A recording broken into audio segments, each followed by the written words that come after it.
Hello friends, welcome to the next class of how to learn English.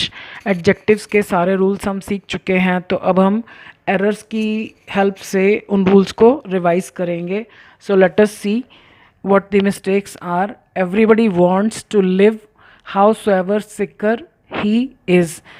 आप चाहें तो इसका स्क्रीनशॉट ले सकते हैं, उसके बाद एरर्स ढूंढिए और अब मैं एरर्स बता रही हूँ तो आप देख सकते हैं। एवरीबडी वॉन्ट्स टू लिव, हर कोई जीना चाहता है। However sicker he is, चाहे वो कितना ही बीमार क्यों ना हो। चाहे कितना भी क्यों ना के लिए हमने ये वर्ड यूज़ करना है। इसके बाद हमेशा पॉजिटिव डिग्री आती है, कंपैरेटिव डिग्री नहीं आती। House ever sick he is, ER नहीं आएगा। The smart a person is the prouder he is, जितना ज़्यादा स्मार्ट एक व्यक्ति होता है उतना ही ज़्यादा घमंडी हो जाता है। समटाइम्स, कभी कभी कुछ लोग हो जाते हैं, सब लोग नहीं होते। तो इसमें हम हमेशा द के बाद कंपैरेटिव डिग्री यूज़ करते हैं। The smarter a person is the prouder he is. घमंडी की इंग्लिश प्राउड होती है, प्राउडी कोई वर्ड नहीं होता है। So prouder he is. Even the best book, यानी अच्छे से अच्छी किताब, यानी सबसे अच्छी किताब। May has some flaw, flaw means दोष।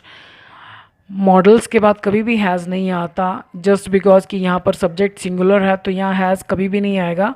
मॉडल्स जितने भी हैं, will, shall, may, can, should, सबके बाद केवल हैव आता है। यहाँ पर सब्जेक्ट प्लूरल हो या सिंगुलर हो, उससे कोई फ़र्क नहीं पड़ता है। So even the best book may have some flaw. यहाँ सम कोई, सिंपल सेंटेंस में कोई के लिए एनी नहीं आता। सम एक व्यक्ति वस्तु के लिए भी आता है, तो यहाँ पर ये एक ही की बात करा। फ्लॉ मीन्स होता है दोष, यानी अच्छी से अच्छी किताब में भी कोई दोष हो सकता है, पॉसिबिलिटी है।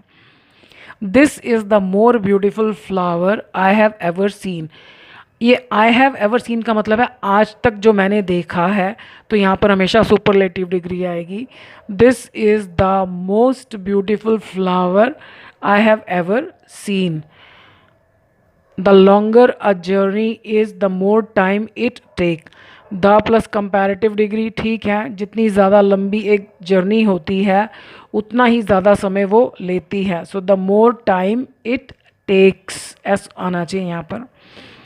स्मॉलर एज इट वॉज, यानी वो छोटा तो था ही, कोई भी चीज़ छोटी तो वो थी ही। I easily hid it in my purse, मैंने आसानी से उसे अपने पर्स में छुपा लिया। इसमें कोई मिस्टेक नहीं है, इसमें मिस्टेक है। इसमें पॉजिटिव डिग्री आती है, कंपैरेटिव नहीं आती। स्मॉल एज इट वॉज, तो वो चीज़ छोटी तो थी ही। स्मॉलर मीन्स होता है कि उससे ज़्यादा छोटी। किससे ज़्यादा छोटी, हम तो कोई कंपैरिजन कर ही नहीं रहे, तो यहाँ पर पॉजिटिव डिग्री आनी चाहिए। She shall buy this dress, she के साथ शैल आपको अजीब सा लग रहा होगा, क्योंकि हम जोर देने के लिए कह रहे हैं कि वो ज़रूर खरीदेगी, तो इसलिए हमने शैल लगा दिया। तो हमें ज़रूर के लिए अलग से इंग्लिश लगाने की ज़रूरत नहीं है। She shall buy this dress, वो ये ड्रेस ज़रूर खरीदेगी। No matter however costly it is, मतलब भले ही वो कितनी भी महंगी क्यों ना हो।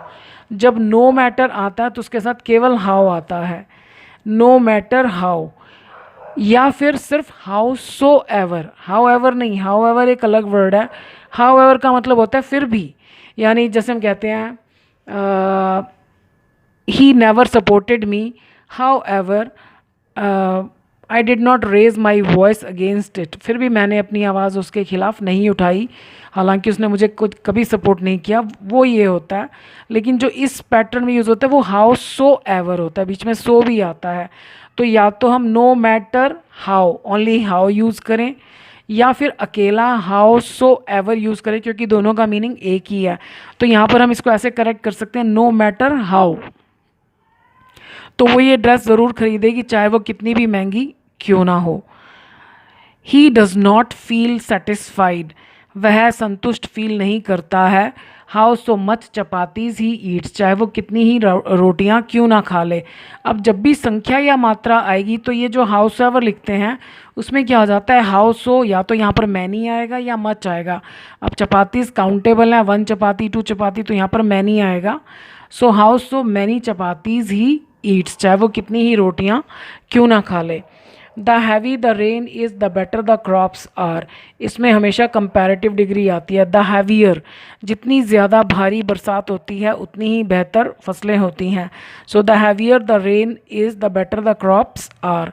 This is the tastiest ice cream I ever ate, ये सबसे ज़्यादा टेस्टी आइसक्रीम है। यहाँ पर हमेशा या तो प्रेजेंट परफेक्ट होना चाहिए या पास्ट परफेक्ट। अगर ये पास्ट है तो ये पास्ट परफेक्ट, अगर ये प्रेजेंट है तो ये प्रेजेंट परफेक्ट। तो आई हैव एवर ईटन, जो मैंने कभी खाई है। The older a person is the slow he moves, जितना ज़्यादा बूढ़ा एक व्यक्ति होता है उतना ही ज़्यादा स्लो वो चलता है। यहाँ पर कंपैरेटिव डिग्री होनी चाहिए। The slower he moves. This is the heaviest book which I have ever scene, यानी ये सबसे ज़्यादा भारी किताब है जो मैंने कभी देखी है। इस पैटर्न में मैंने जब आपको रूल्स बताया था तो मैंने आपको स्पेशली बताया था कि यहाँ पर विच कभी भी नहीं आता इस वाले पैटर्न में। दैट, वैसे तो हमारे पास कंप्लीट सेंटेंस है तो अगर हम कुछ भी नहीं लगाएं तो भी ठीक है, बट क्योंकि हमें एरर निकालनी है तो यहाँ पर दैट आना चाहिए, विच नहीं आना चाहिए। This is the heaviest book that I have ever scene. So I hope errors से आपको कुछ हेल्प मिली होगी अपने रूल्स को दोबारा से रिवाइज करने की और ज़्यादा अच्छे से समझने की। सो आज के लिए इतना ही। Thank you for watching this video.